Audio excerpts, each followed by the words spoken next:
Okay. Well, I'd like to talk a little bit today about galaxies. And this is a very, very exciting time, of course, for studying the universe. As you guys know, there's more going on now in terms of new research and understanding of some of these big topics than there has been ever before. So this is really a golden age to be interested in astronomy. Galaxies, the field of galaxies is no exception to that. The last 10 or 15 years, we've really begun to understand some of the major properties about galaxies far, far better than we ever have in the past. So I'd like to talk a little bit about that today. So, long ago, of course, no one knew what galaxies were, and debates raged a lot, of course, about the so-called spiral nebulae in the sky. And then one day, October 4th, 1923, a young, brash astronomer in the United States, Edwin Hubble, he drove up Pasadena, California, up to Mount Wilson, his favorite observatory. Can you all hear me okay? Yes, sir. It's Yes, sir. audible. Yes. Okay, good. Very audible, sir. Carry on. So Edwin Hubble drove up on October 4th, 1923, almost 100 years ago now, to Mount Wilson Observatory to use what was the largest telescope in the world at the time, the 100-inch Hooker telescope at Mount Wilson. He was very, very interested in studying these so-called spiral nebulae that showed spiral shape. And the understanding of that shape of some of these nebulae, of a spiral arms in them, went back to Lord Rosse. Believe it or not, of course, in the 19th century, the largest telescope in the world was out in the middle of nowhere in rural Ireland. But by the time of World War I, Mount Wilson Observatory in California, the 100-inch telescope there, became the largest scope in the world, and Edwin Hubble loved to use it. So he photographed one of his favorite spiral nebulae, as it was known at the time, the Andromeda Nebula.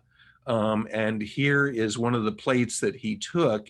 He took a plate and was very surprised because he compared lots of plates with each other, of course, and thought that he had found a nova. And you can see up at the top, he has N and 2 tick marks there, which is crossed out there, but that was where he thought he found a nova, an exploding star. And of course, we have to remember that the climate of science was very, very different in those days.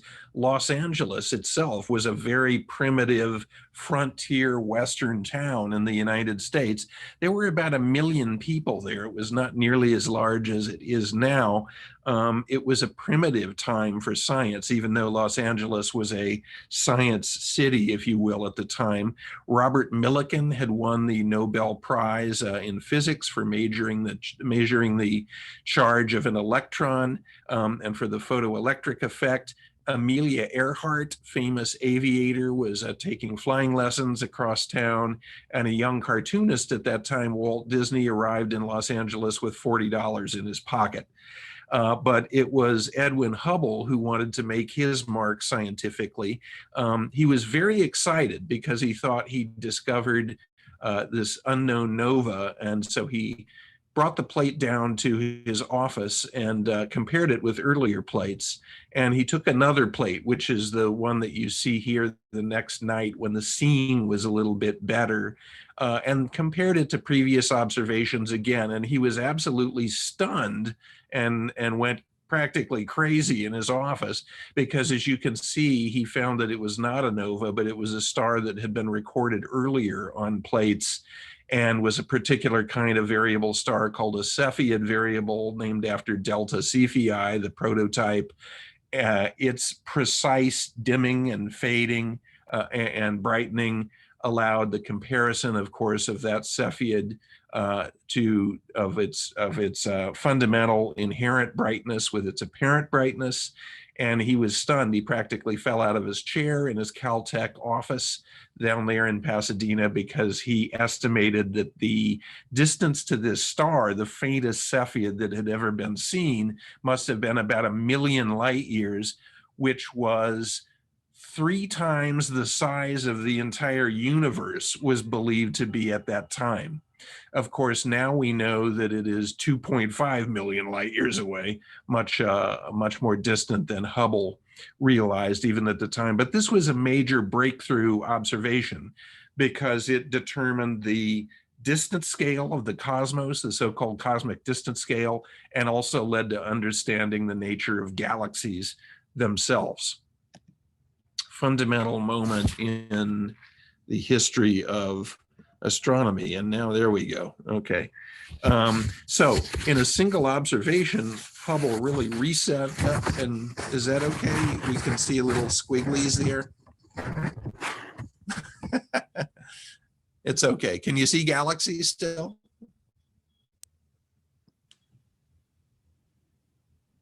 Yes, we can see. Okay. Yes, sir, we can see. We've got, We can see I see squiggly lines over the galaxies, but that's okay. We're painting the galaxies here. So this was a breakthrough observation, and Hubble understood, because of his own work and also because of earlier work that had been done at Lowell Observatory as early as 1912 by V.M. Slipher, measuring that some of these spiral nebulae were moving away from each other and away from us through redshifts, that the universe was expanding and was much, much larger than anyone had realized at the time. And of course, tracing this expansion backwards in time leads to the idea that there was a fundamental, very small point of origin in the history of the universe, and that really helped to solidify the Big Bang model of the universe. Of course, as with all sciences, the early days of galaxy research after Hubble's breakthrough were really one of classification, whether it's rocks and minerals or butterflies or spiral galaxies. Scientists need to classify objects really before they can really understand them and how they work and their evolution. So really in the 1930s, Hubble began fundamentally to classify galaxies. He understood 3 essential types: spiral galaxies, elliptical galaxies, big spherical masses of matter like balls, and so-called lenticular galaxies, lens-shaped galaxies that were in between the 2 types, and a few other minor variants. But it was really, and he first published this information in a famous book called The Realm of the Nebulae in 1936 that he wrote, and sort of laid out what came to be called the Hubble classification scheme of galaxies. But it was really later on in the late 1950s and early 1960s that an astronomer who was born in France and then went to the University of Texas in Austin, fellow who I got to know a little bit in his old age, Gerard de Vaucouleurs.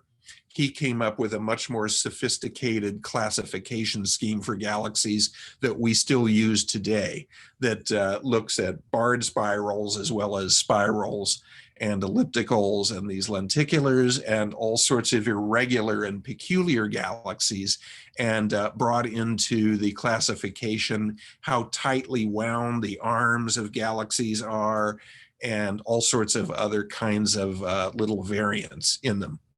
So the de Vaucouleurs classification scheme is the one that is still used today.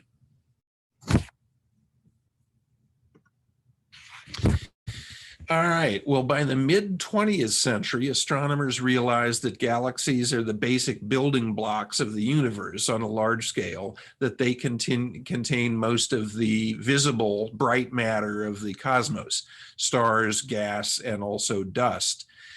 For many, many years, astronomers believed that there were about 100 billion galaxies in the universe for about the last generation or more. And a 2016 study possibly estimated that number to be even higher at 1 or 2 trillion galaxies. But there's a twist, of course, with that, because telescopes, as we know, are time machines. And as we look at more and more distant galaxies, we're looking back in time.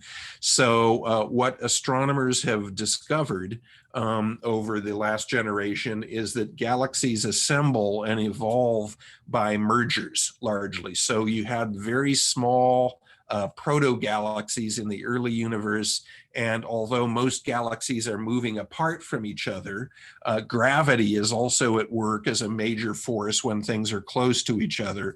So over time, over cosmic time, galaxies have very small galaxies have combined into larger normal galaxies.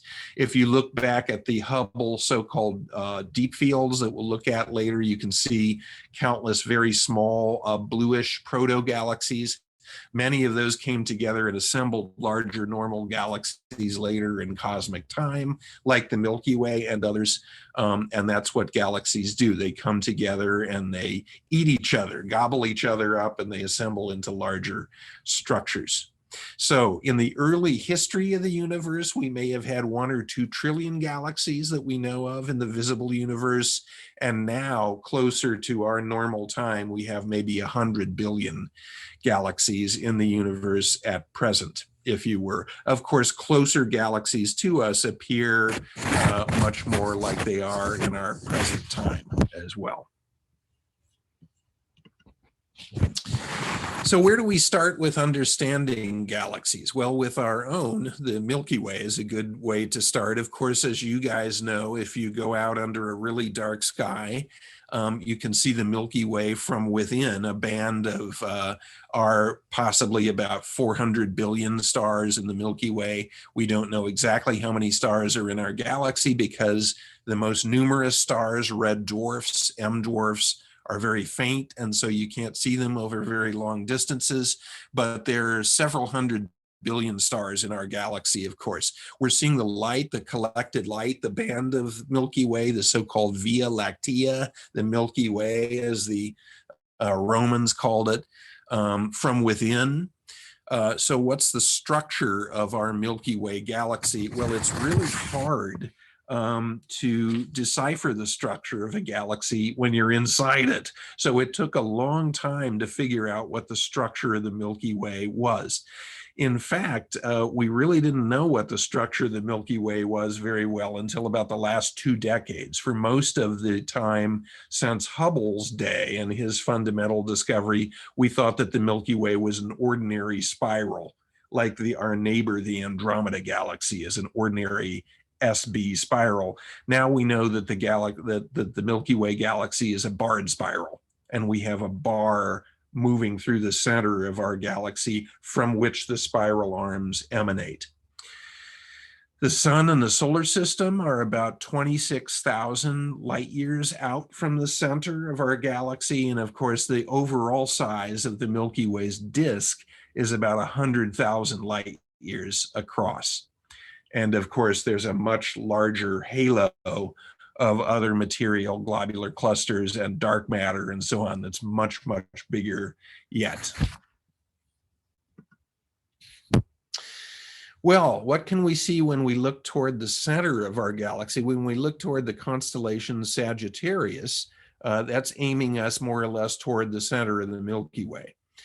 And if you know that area of sky well, if you draw a line between the star cluster M6 in Scorpius, there's sometimes called the butterfly cluster, and the Lagoon Nebula, you draw a line between M6 and M8, the Lagoon Nebula, about midway, the midpoint of that line, roughly, is the direction of the center of the Milky Way.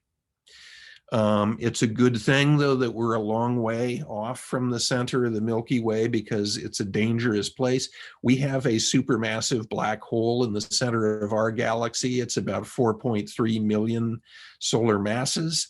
There are also other dangers of chaotic star formation going on, antimatter, and other things that it's a good thing that we're a long way from the middle there because it can be a dangerous place with high energy radiation. But when we look in the sky, even with our best telescopes, toward the center of the galaxy, Sagittarius there, because there's so much dust toward the middle of the galaxy, we're only seeing about a quarter of the way toward the center of our galaxy in visible light. Well, like people, galaxies hang out in groups, some containing more than others. Our group of galaxies, it was defined by Edwin Hubble in his book, Realm of the Nebulae in 1936. He called it the local group of galaxies, really inventive name. And we know that the local group has at least 55 members. It may have many more members, it may have upward of 100 galaxies that belong to it, because some very small dwarf galaxies are obstructed by bright stuff in the disk of our galaxy in our sky. They're also very, very faint, just like the dwarf stars. Dwarf galaxies from a distance can be very hard to detect, but there are at least 55 galaxies in our local group. The Milky Way, the Andromeda galaxy, which is bigger than the Milky Way physically, and M33, which is sometimes called the Triangulum or the Pinwheel galaxy. Those are the three big galaxies in our local group. And most of the rest of the 50 galaxies that we know of are dwarfs. And of course, we've seen evidence of dwarf galaxies that have been eaten and shredded and incorporated into the big three galaxies. And in fact, two of the satellites that you can see here, the closest satellites of the Andromeda galaxy, M32 just above and to the left of the nucleus, and NGC 205 down below the nucleus, are eventually going to be absorbed and pulled into the Andromeda galaxy as well, as part of that gravitational combination of stuff. And you can see that the so-called tidal forces of all the mass in the middle of this galaxy, you can already see in this amateur astrophoto here, are warping and starting to pull on the halo of material from NGC 205 down below. You can see that it's warped gravitationally here in that picture. Well, the Triangulum galaxy, we talked about, it's a relatively faint object to the naked eye, a little bit challenging. It's about 3 million light years away, as opposed to 2.5 for the Andromeda galaxy. It contains numerous pink areas. You can see these H2 regions in the picture here. These are star-forming regions. And one of the largest one that's just above and to the right of the center of the galaxy here is called, it's so bright it has its own NGC number. It's called NGC 604. And it's one of the larger star formations known in the entire universe. There is creating a furious hot cluster of young O and B, very hot stars in it. And this is an exception, M33 is, because most galaxies, we now know, we'll talk about this a little more in a little while here, but most galaxies now we know have a central black hole in their centers. But M33 is a normal spiral and it doesn't have a central black hole. So it's an exception to that rule. Well, although most galaxies are moving apart from each other and they're a long way from each other numerically, but funny things can happen in space. And although they're generally moving apart, galaxies can collide and merge. And we have lots of examples, fortunately, with a moderate size amateur telescope. You can see a lot of interacting galaxies in the sky quite nicely here. This is NGC 4038 and 9 in Corvus. The so-called antennae, nicknamed. This is a nice object in the springtime evening sky here. And you can see that the collision here, the merger, is creating this new wave in the center of star formation, which, brings clouds of gas and stars and dust together. And of course, gravity gets a kick from these mergers. And you have these new rounds of big star formation happening in merging galaxies. In fact, this is not so alien. None of us are going to be around to see it, but about 5 billion years from now, the Milky Way and the Andromeda galaxies will merge and become a single super galaxy. The Andromeda galaxy is actually moving toward us. Its so-called radial velocity, its velocity relative to us, is toward us rather than away from us, and will eventually merge. And Avi Loeb, who's at Harvard University, who's the fellow who wrote the most recent papers on this merger simulation, calls the merger of the Milky Way and the Andromeda galaxy Milkomeda, is the name of the galaxy that will result from it. Here's another nice colliding galaxy here. You can see this is NGC 2623, and it is you can again see that you can almost sense the star formation of all these blue clouds of stuff going on in the arms, and just the chaos that results in the mergers. It wasn't clear for a long time how elliptical galaxies form, because the gravitational interaction of matter that forms galaxies was understood very early on as creating a rotating disk.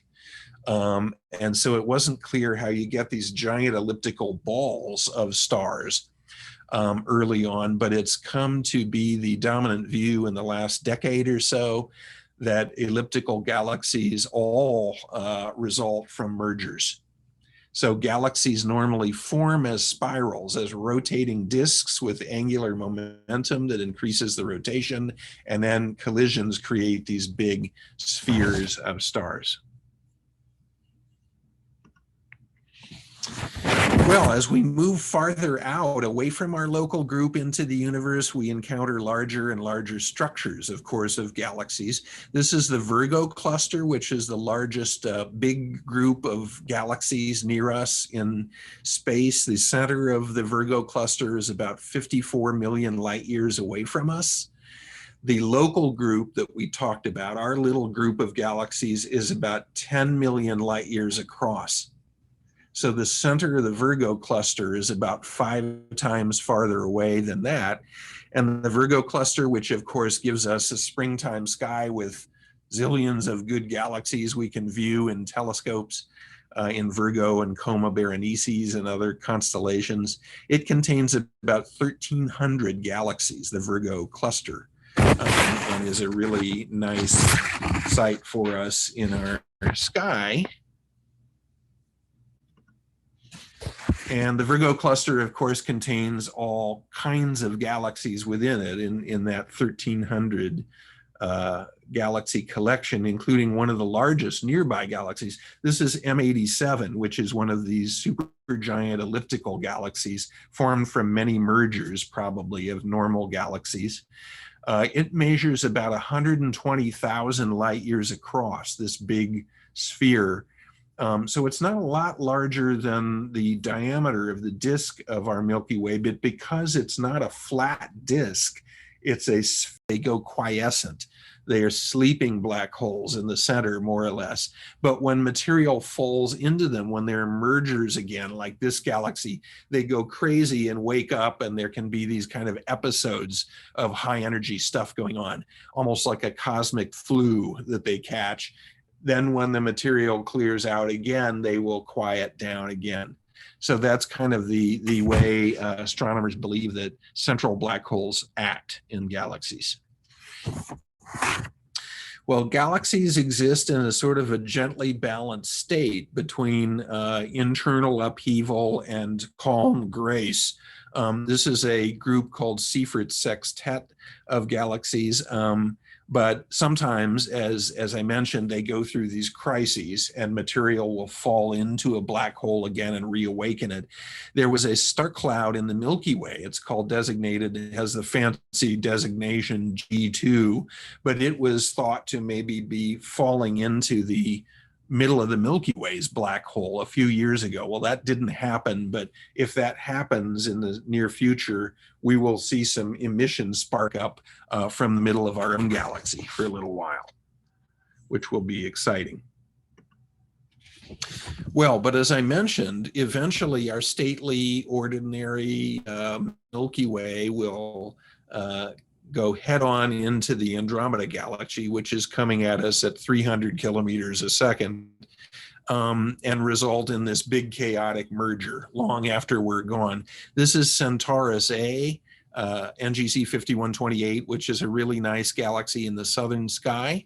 In Centaurus, and this is the result of a merger. It may be that Milkomeda will look something like this, a big chaotic elliptical galaxy. You can see these chains of new star formation out in front of the dust lane that goes around the middle of this galaxy. And so maybe 5 billion years from now, the Milky Way and Andromeda will end up looking something like this.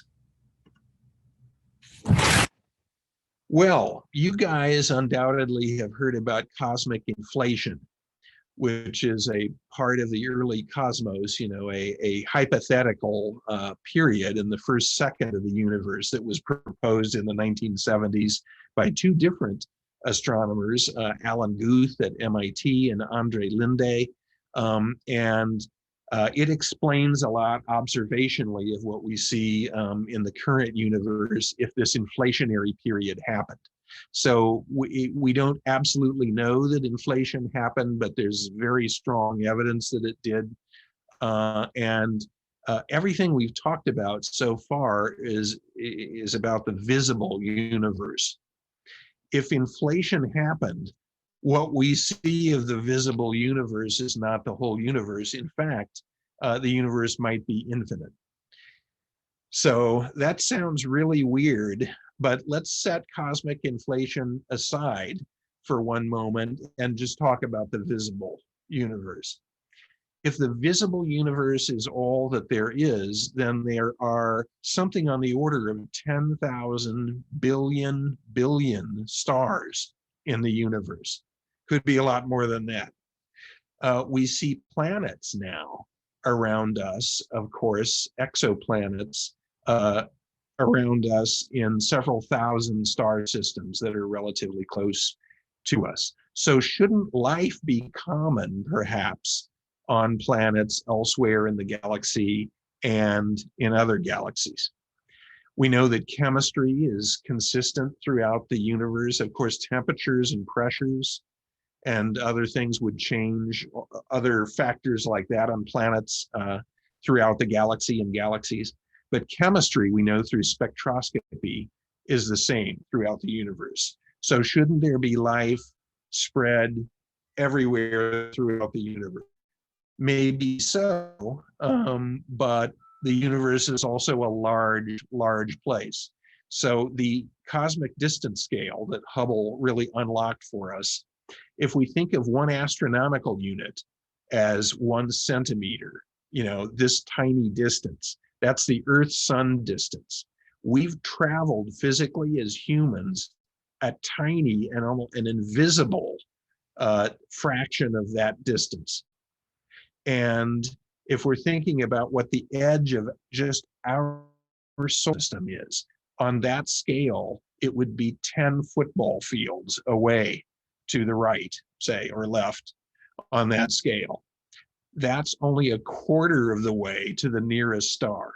So it may well be that life is common in the universe, even sophisticated life, but the distance scale is so large that traveling around to other star systems would be a very, very tall order.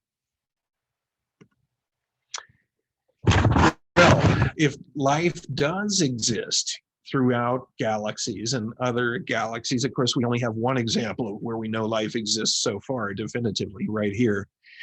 But this is a new aspect of galaxy research. Galaxies may have zones in them where life is more likely or more likely to last longer. Rocky worlds, as we understand, would offer the best hope of life as planets, and that would mean worlds orbiting metal-rich stars. A galaxy like the Milky Way may have a habitable zone in our galaxy, mainly in the spiral arms where the metallicity is high, and from about 10,000 to about 30,000 light years out from the center. Farther out than that may mean fewer metals that are important. And by metals, I mean the astronomical term, elements that are heavier than hydrogen and helium. Farther out may mean fewer metals, and farther in may mean much greater dangers. So we're just starting to get a look at what the habitability in galaxies might be like. But as you can see, this is a very brief dive through what's been going on with galaxy research in the last 10 or 20 years. And as you can see, 100 years, a century after Hubble now, we're learning enormous amounts about galaxies, but we still have a huge amount to learn. So thank you very much, and I'd be happy to take any questions that you may have.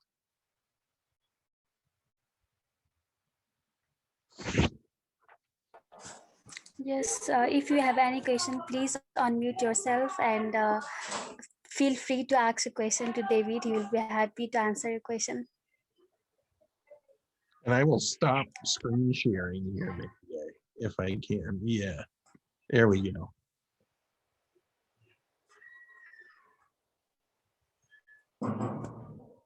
All right. I don't know if you want to type questions in the chat, maybe. Is that good? We have collected few questions from our registration link. Sure. If our participants would like to ask a question, they can, or otherwise I would like to ask the question from the Sure. registration. You bet. Yeah, so I would like to, it is from the registration link, and it says that it is well known that universe is expanding with large acceleration. How can you explain the intergalactic collision? Yes, it's been known for a long time that the universe is expanding. How can we explain the upcoming collision or collisions of any galaxies? So most galaxies are expanding away from each other. And we know the universe has been expanding for 13.8 billion years. The Planck satellite has given us, among other parameters, the age of the universe very accurately, these cosmological satellites that have been orbiting. And we know that the size of the universe is at least 93 billion light years in diameter. And it, as I said, it could be infinite. So that's, even at 93 billion light years, that's really big, and there's a lot of empty space out there. But as I said, galaxies exist in groups, and so they can be close to each other, and especially in rich clusters and superclusters. Galaxies have merged a lot because they're close to each other, and when things are close to each other, gravity is an important factor, is one of the fundamental forces. So, for example, Jupiter is a very massive planet, but distances are key to gravitation. But because Jupiter is a long way away from me, this bottle of tea that I have here is exerting on me a much greater gravitational influence than Jupiter, because the bottle of tea is so much closer.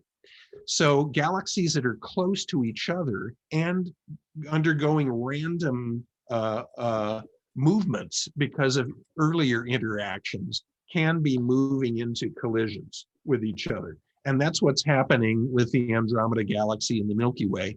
As I said, the Andromeda Galaxy is heading toward us at 300 kilometers per second. That's about the distance between New York and Boston every second. And still at that speed, it's going to take more than 4 billion years before that collision starts. Yes, so the next question is, what set planets into rotation in their own axis? Well, I'm sorry, what planets? What set planets into rotation in its own axis? I still didn't get it. I get planets and rotation and axis, but yes. what about what causes what? Oh, what causes? So what causes? To rotate on their axis, and that's yes. Again like the rotation of a galaxy's disk on a very large scale. the idea, and of course we've never seen planets or galaxies form, but the mathematics and the understanding of what's going on is that the rotation of a body that's accreting and material coming together, and a planet accretes and coalesces similarly to a galactic disk.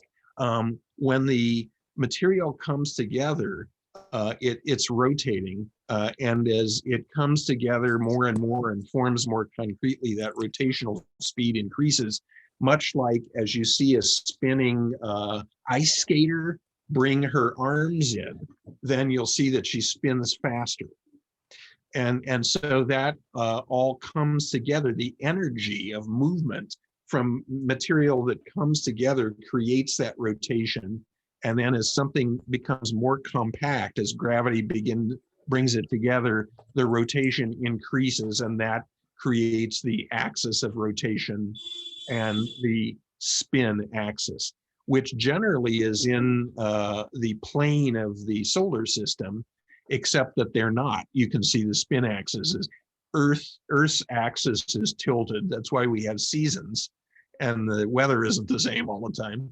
And some planets are really tilted, like Uranus, which is on its side. And those are largely because of early collisions in the solar system that tilted the axis. So I hope that answers it enough.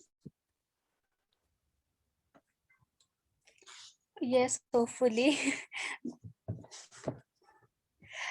So there is also the attached question at that, and it is said that it is said that the black holes does not really spin.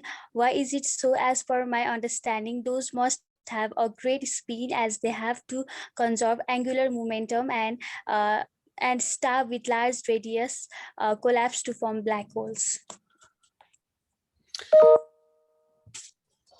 I think I got that. Now, black holes collapse. Black holes form from the collapse in several ways, but the ordinary way to make a star into a black hole is a massive star that collapses with such force and has such mass that it creates a region that is incredibly strong gravitationally, and nothing, not even light, can escape. And the concept of a black hole goes back to more than 200 years to an English natural philosopher, John Mitchell.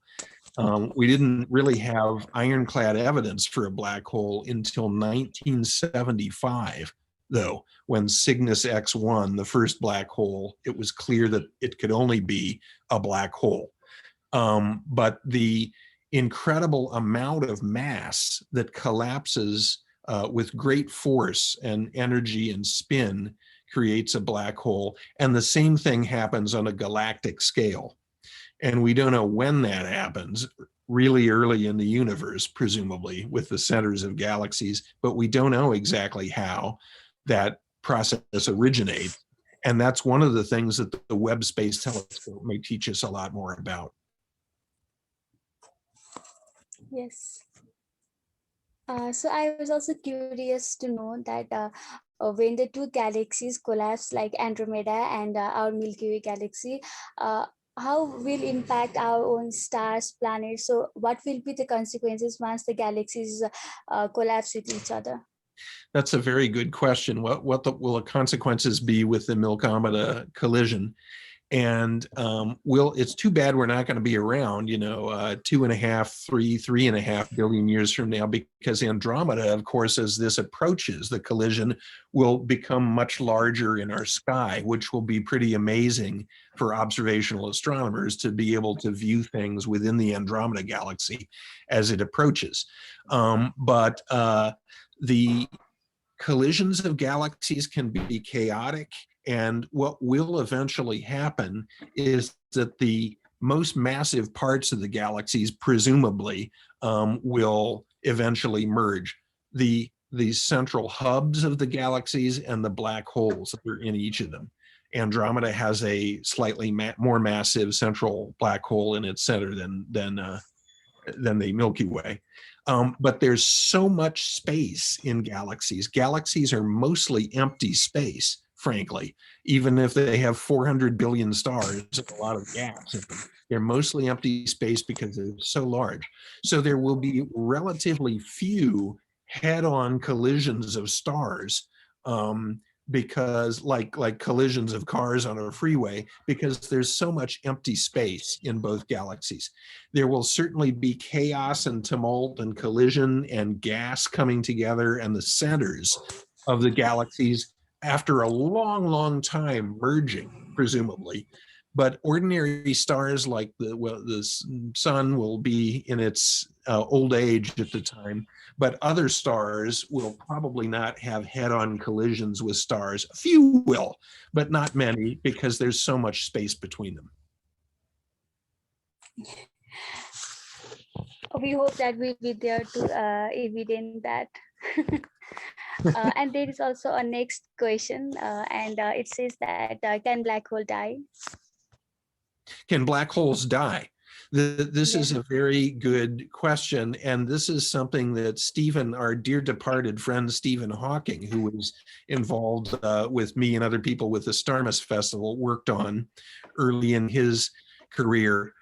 It was thought that black holes can never, ever, ever die, and that they simply get bigger and bigger and bigger and can only add material. And then Stephen Hawking, of course, when it became clear that he was a genius studying under Roger Penrose in the 1960s and 70s, came up with this idea of so-called Hawking radiation, that over long, long, long time scales, black holes are not infallible in terms of energy, but they can actually evaporate small amounts of energy, can leave the event horizon, the so-called edge of the black hole, and escape again.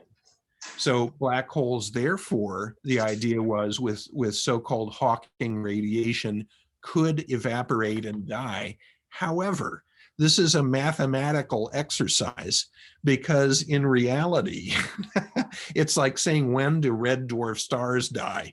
In reality, the time scale of the evaporation of even a very small black hole would be so long that it's longer than the future history of the universe. So, it's like talking about stars as well. Really massive stars have lifetimes of a few million years, the shortest ones. Our sun has a lifetime of 10 to 12 to 14 billion years, complete start to finish. But M dwarf stars, red dwarf stars, can last 1 trillion years or longer. So they will go on as little embers to the end of the universe, to so-called heat death of the universe, when there's no more molecular motion, really. And also black holes could last that long. So theoretically, black holes can lose some energy and matter, maybe, but it really doesn't matter, because they're never going to completely evaporate, because there isn't enough time. Yes. So any other participants, if you have any question, please answer. Please ask freely. So I think there is one question for you in chat. Oh, I see one on the Milky Way's spiral shape in chat. Yes. Should I answer that one? Yeah. How can we be sure that our Milky Way galaxy is spiral in shape, although no one has gone outside the Milky Way galaxy and see its shape? It is from Sajan Fuzel. That's a really good question. And it's something that we only had a hazy idea. I sort of mentioned that for many decades about what the shape of the galaxy was. And the answer is, it's really hard to understand the shape of the galaxy when you're inside it. And I'll explain in a minute, but now we think it's somewhat similar in shape to, there's a galaxy in the southern sky called M83 in Hydra. And our galaxy, we believe, looks pretty close to that kind of a galaxy, of a barred spiral. As I said, for many decades, we thought it was a normal spiral. And we only had sort of a hazy idea of the spiral structure. And this came largely from originally from mapping many, many tens of thousands of stars. and where they were, and some mapping of gas clouds also. But again, it was a sort of a very approximate idea of the shape of the galaxy until very recently. It was in 2008, the year 2008, a study was done with the Spitzer Space Telescope. And there was a special instrument on the Spitzer telescope called GLIMPSE. And you rarely get to mention this because I'm in Wisconsin in the United States here. So I'll mention this as a point of pride. The fellow who was the PI, principal investigator of this GLIMPSE instrument, an infrared instrument that can see through dust, if you will, is a fellow named Bob Benjamin, an astronomer, and he's here at the University of Wisconsin, a tiny branch of the University of Wisconsin. He was the main guy who led this study. And the GLIMPSE instrument allowed seeing through enough cosmic dust, finally, with Spitzer in the infrared part of the spectrum to map the galaxy's spiral arms and spurs, little parts of spiral arms, very accurately for the first time. If you Google Spitzer GLIMPSE Milky Way map, you can see these painted maps that show all the spiral arms. And so we really didn't know until we had a very high resolution infrared instrument on the Spitzer Space Telescope, what the precise shape of the galaxy was. That was in 2008. That's 12, 13 years ago. That's very recently. And now we know, of course, that we're in the Orion arm or spur, and we know the basic composition of the half dozen major arms of the galaxies and the size of the bar and so on. But we didn't know that until 12 or 13 years ago, which is amazing. So that is a so detailed answer. Thank you, sir. And there are so many follow-up questions about black holes. It goes like, how can we learn about black holes if they trap light and cannot actually be seen? Good question. And it cuts to the point of we now know that there are lots of black holes in the centers of galaxies, and I'll explain why in a minute. But as I mentioned earlier, it was in the 18th century that an English natural philosopher came up with the idea of a black hole. He called them dark stars, that there should be regions in the universe of such gravitational collapse that nothing, not even light, would be able to escape. Well, it was 1975 finally until Stephen Hawking and Kip Thorne confirmed that Cygnus X1 was a black hole. And the short answer to the question is you can't see them because they're black. So you have to see them interacting with something that's luminous. And that's what Cygnus X1 is doing, because it's in a binary star system. And so you can see the material that's being drawn off of the other star. And as I said, the gravitational pull of a black hole is so intense that a lot of the material super accelerates and it doesn't all fall in. Some of it gets slingshotted out. And that's how we see the emission of this high energy, is that not all of it falls into the black hole. But what's amazing is that we only know, how many black holes do we know of in the Milky Way? Well, there are several 100 billion stars in the Milky Way. There should be millions, billions of black holes possibly in our galaxy. We know of 24 stellar black holes in the Milky Way, because they're hard to see. They're hard to detect. Exactly the question there. Now, on the other scale,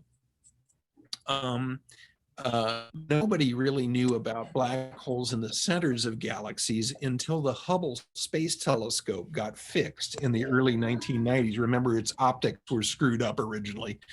But after it got repaired in the early 1990s, John Cormandy and his team of astronomers down in Texas started looking at the centers of galaxies, and they started finding many galaxies, the Milky Way, M106, Andromeda, others that had central black holes from the enormous emission in the centers of galaxies. And that was like a dam breaking. We still only know of a small number of stellar black holes in our galaxy, but we know of many thousands of black holes in the centers of galaxies. So anyway, that's a long answer to that. No, it was really interesting to listen. And there is also next question from Dharamnath Saha. And it's quite a long. So if Dharamnath Saha, would you like to ask it yourself? What would I like to do myself? I'm sorry. No, I'm asking Dharamnath Saha to ask his Oh, question. I'm sorry. Sure. Forgive me. Because he could elaborate it more. Yes. Oh, on the Hello, sir. Yeah. Hello, sir. Sir, my question is, for more than 100 years, astronomers have been observing a curious star located at the 190 light years ago from the Earth in the constellation Libra. So the name of the star is HD 140283 Methuselah. So it's commonly known as the oldest star ever found. So it's the age is suspected to be there 14.5 billion years ago. I mean, before the Big Bang. So I want to ask, how is possible a star can form before the Big Bang, or like, is that true? Is that possible? No, that's not. It can be very old, but it cannot. Nothing is older than the Big Bang. Now, just to step out of answering this, and then I'll step back into it for a second. Everything that we can see observationally is part of our universe. And we know from Planck and from the cosmological satellites that came before, WMAP and COBE, but really chiefly Planck, the most recent one, that the age of the universe is 13.8 billion years. So nothing can be older than that. Now, there could be, other universes. There could be a multiverse as well. That's mathematically possible, but as far as we know now, science is about observation. It's about empiricism. It's about observation, experimentation, testing, and we, by definition, can see nothing outside of our universe. And by definition, we know that nothing can be older than the Big Bang. So that number of the age of the star, I haven't looked into this star recently, although I remember it, but it can't be that old by definition of what we know about the age of the universe. But it's very interesting, though, and its high velocity is interesting, too. And I won't get into a whole thing about velocities.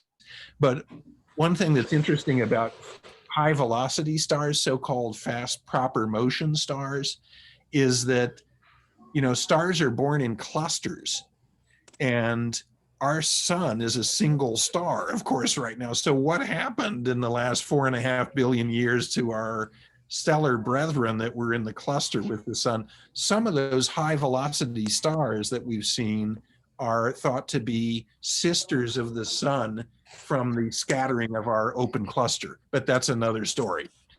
But to answer the basic question, no, it can't be older than 13.8 billion years. Now, some of the stars in globular clusters are very old and predate the formation of the disk of the galaxy, of the Milky Way, but they're not older than the universe. They're, 10 or 11 billion years old. So that's just like the speed of light is the upper limit on velocities. 13.8 billion years is the upper limit on the age of anything we know about. So I think we are, there is one question from Vikas, and he is asking, what other phenomena in universe are still to be proved, which are predicted by the general theory of relativity? Well, Albert Einstein came along, a couple hundred years plus after Isaac Newton and completely rewrote physics. And everything that general theory predicts over and over and over and over turns out to be correct thus far. You're in a bad business as a physicist if you bet against Albert Einstein. So there are a lot of things that we still don't know about the universe and lots of phenomena that we don't know. If you want to look up an interesting, it's maybe a little bit outdated now, but there's an interesting book called Cosmic Discovery that was written some years ago by an astronomer called Martin Harwitt. And it predicted that maybe, this was in the 1980s, I believe, but he predicted at the time that we know maybe of about 15 or 20% of the kinds of astronomical phenomena that are out there after a big study. So there are lots of phenomena that we probably don't know about and don't understand yet. But that's not to say that they will overturn what we understand about relativity, which has a perfect track record so far. You know what I mean? So I think we are at the end of the program. I think it is the last time for today to ask question. If you have any question, please ask. Otherwise, we would like to end the meeting. Thank you very much for having me. Thank you to Deepti, who's been on some of the Explore Scientific meetings with that I've been on as well. Have enjoyed being on with her. And thank you all for having me. It's been a real pleasure to visit with you and to get to know you, and bless you and your astronomy club. It sounds like you're doing really exciting things.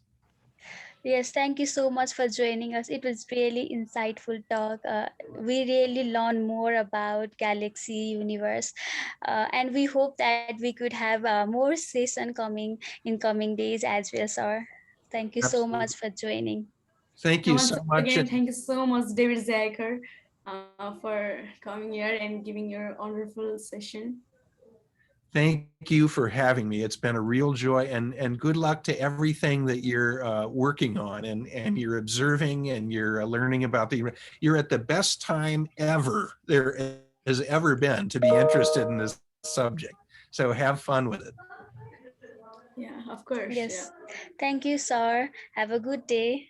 Take care. You too. Talk soon. Yes. Bye.